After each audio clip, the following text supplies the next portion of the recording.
Are you wondering how to make money from your podcast? Remember, your podcast is your stage that you speak from. I've got 9 different ways that you can be earning money from your podcast, and you can start doing that today. Let's get on to the show.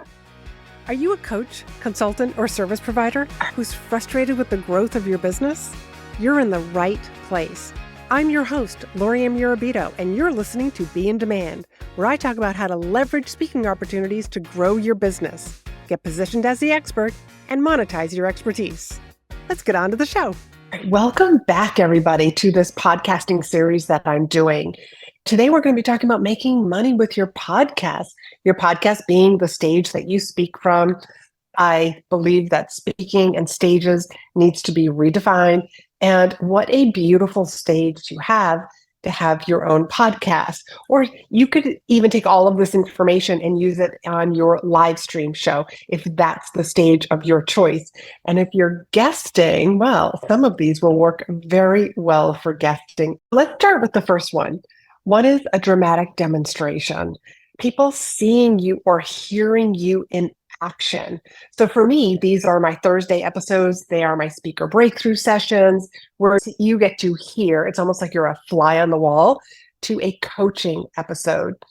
Somebody has said yes to being coached on how to leverage speaking opportunities. These people are not clients of mine whatsoever. The very first time that we meet is on this very call. There's no pre-call, nothing. It's just you show up, you fill out an application, and then they had a couple of questions.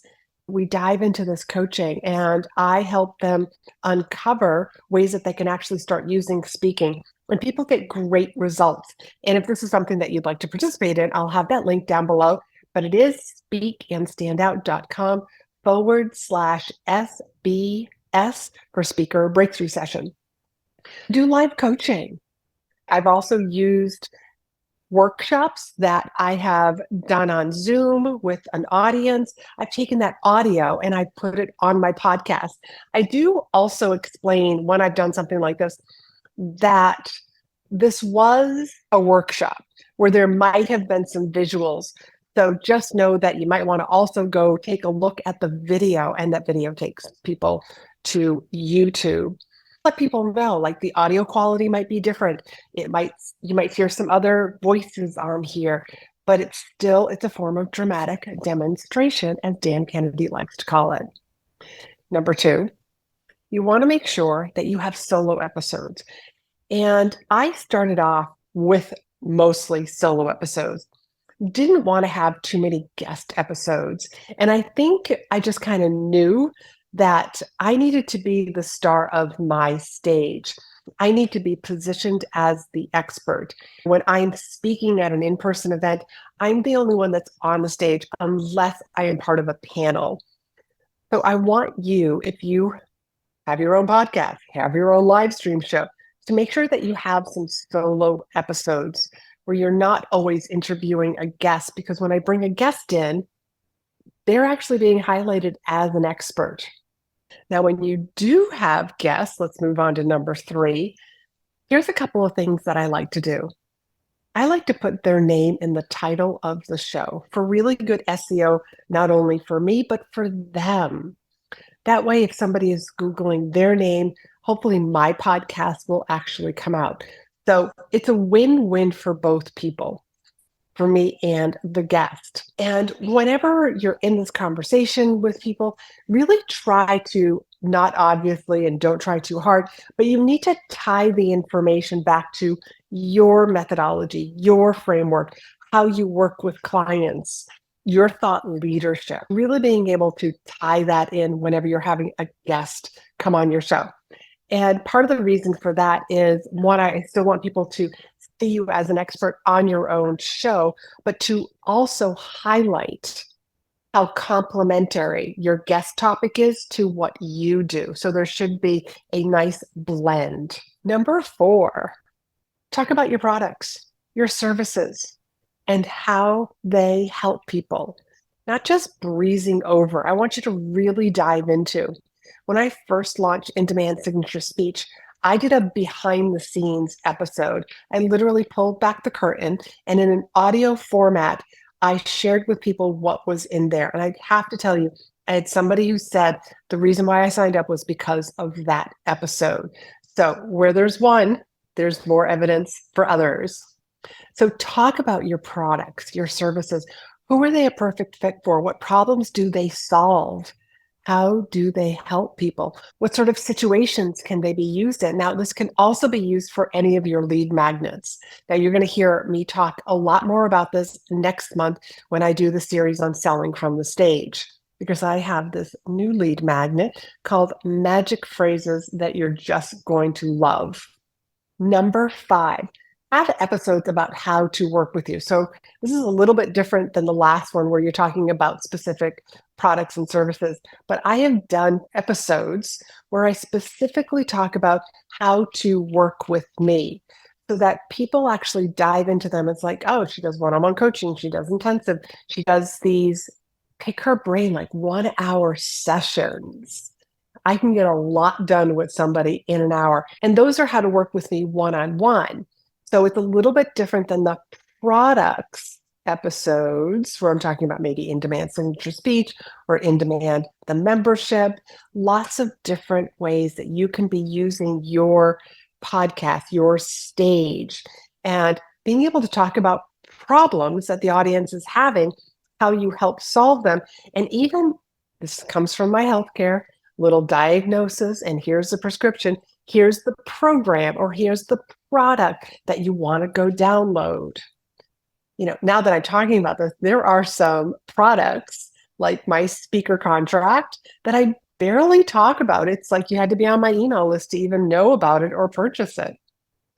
Number 6 is sponsorships. Now, I don't have paid sponsorships. However, some of the products that I am involved with like How to Be a Great Guest, which you've probably heard the commercial for before or after these episodes. That is Steve Gamlin, but he is my co-host in the How to Be a Great Guest. And this month, How to Be a Great Guest is the sponsor of this podcast. So there's different ways to do sponsorships. You can have like an outside product, or maybe it can be a sponsorship from one of your products, your services, a workshop, a challenge that's coming up. It can be, this episode is being sponsored by the ABC challenge that is coming up. Go to, insert the link to sign up today. So have fun with sponsorships. Number 7, and this one gets overlooked a lot, client interviews. Interview your clients, people that have gone through programs, people that you've worked one-on-one with. I love to do client interviews. One, I get to highlight them and we get to talk about the work that we did together. And what happens is that people in the audience get to be a fly on the wall, get to feel and see and hear what it's like from somebody else's point of view to work with me. So consider doing client interviews. It's a little bit part of number 1, which is the dramatic demonstration, but I'm not actually coaching. You're actually seeing the result and hearing from somebody else what it was like to work together. What problem did they have when they showed up? How did things change through the course of our work? And as the coach, it just makes me like the proud mama bear. I just love to see how people have progressed, how much more confident they became in speaking, and the audiences that they're impacting. So there is such a ripple effect to the work that I do that it's not just my client, it's also the audience. It just makes my heart sing. Number 8 is a free lead magnet. Talking about your free lead magnet, how does it help, like leading people to it? Go download this particular lead magnet, and from that lead magnet, you can have some sort of a offer page. Like, here's something that you're selling. It could be a low-cost item. For me, I actually sell pitch templates. If you download the directory of places to speak, which is speakandstandout.com/directory, there's an offer to buy my pitch templates. These are the templates that I've been using for years and I give to my clients, and they work so well. And it's a low-cost item. But make sure that everything, the podcast episode, the lead magnet, and that offer are all in alignment with each other. And last but not least, episodes that actually specifically talk about your lead magnet, how to use them, who it's for, where to get it. Kind of a little bit about what I just did up above, but we want to be getting people on our email list, which is a way of they're coming into our world. They're going to get to know, like, and trust us even more. And that's going to make them more likely to be buyers in the future. So really diving in deep about your lead magnet. Now, this is something that I have not done very well. However, I'm all planning on doing this next month with Selling from the Stage because I have a brand new lead magnet, the one that I mentioned earlier, Magic Phrases. And if you want to take a peek at this now, you can. You just go to speakandstandout.com/magic.